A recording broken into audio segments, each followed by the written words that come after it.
This July, millions across the UK are keeping a close eye on their bank accounts, as a number of important financial changes are taking place, from pension increases to updates in cost of living support.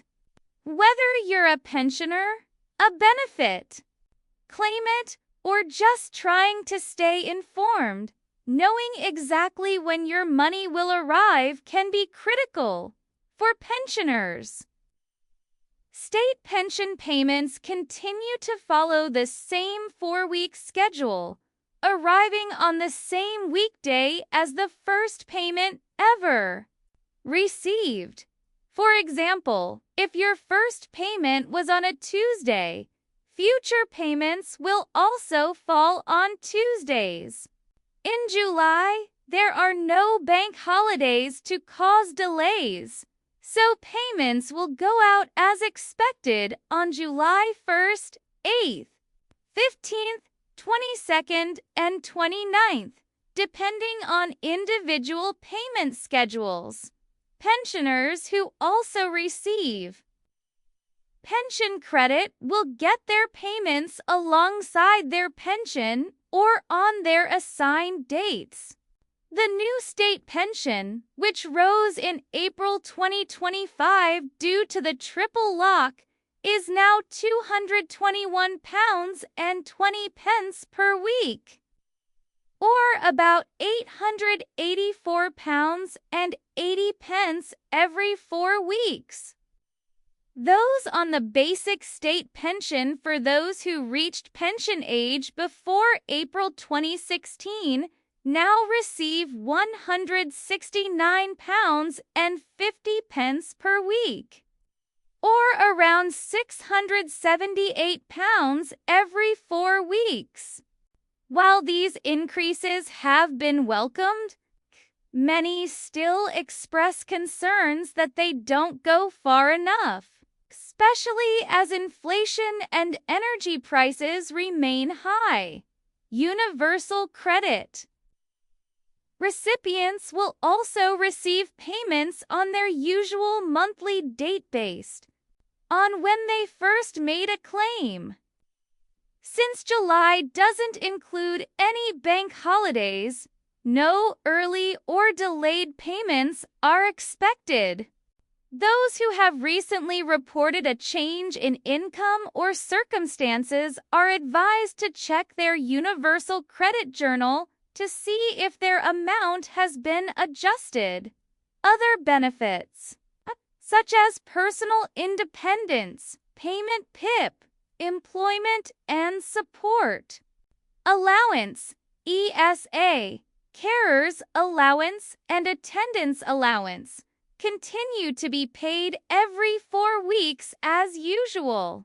Carers allowance remains at £81.90 per week, with any increases expected to be announced in the autumn budget.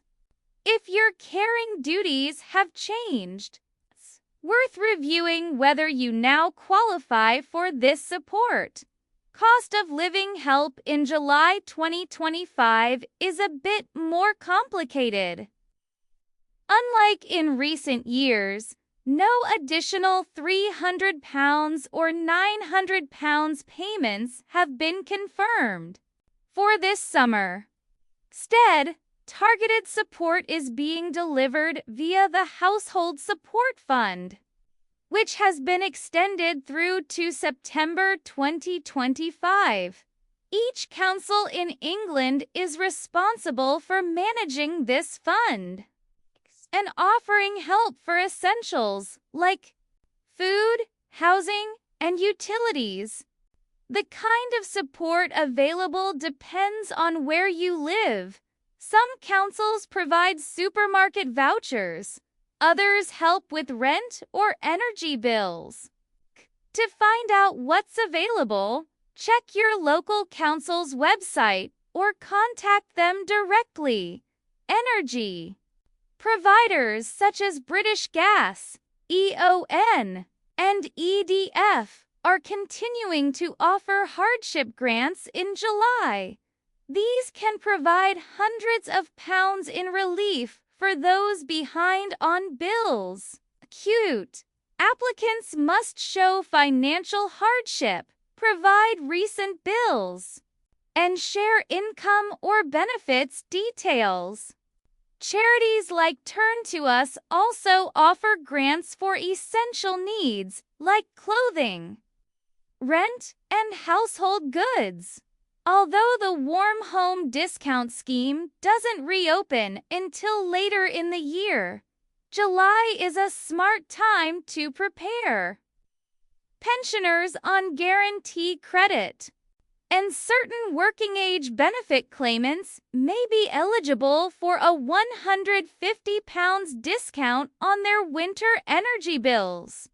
It's important to ensure your information with the DWP and local council is current, as energy suppliers often select eligible customers automatically based on benefit data.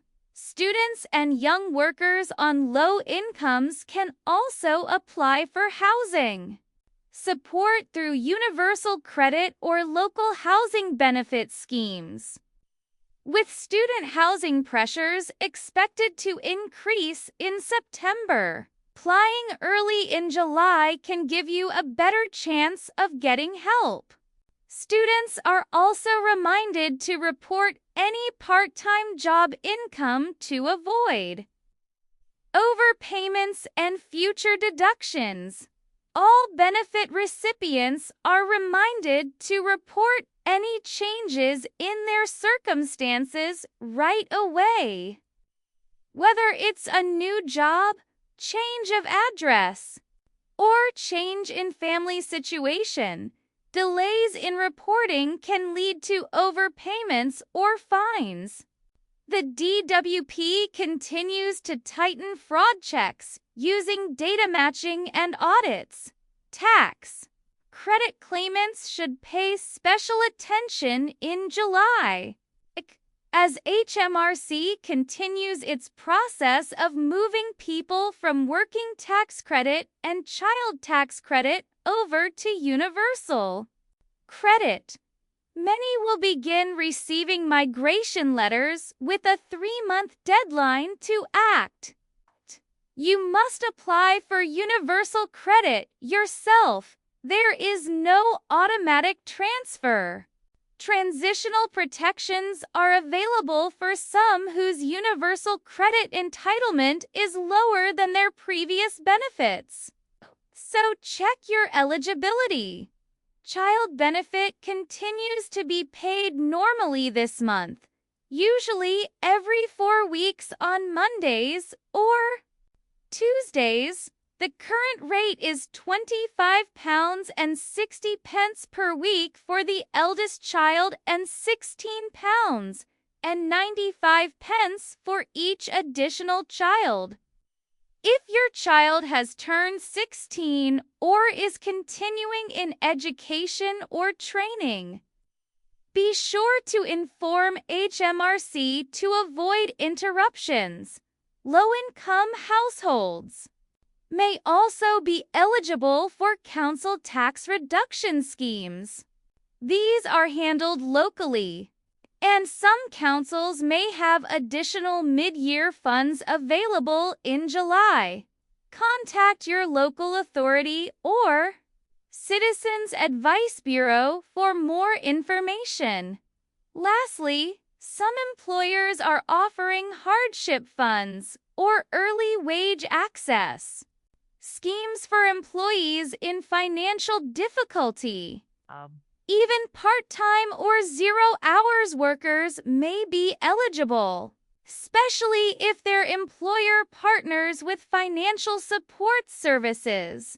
Although July doesn't bring major new cost of living payments, there are still many support options available for those who take the time to look.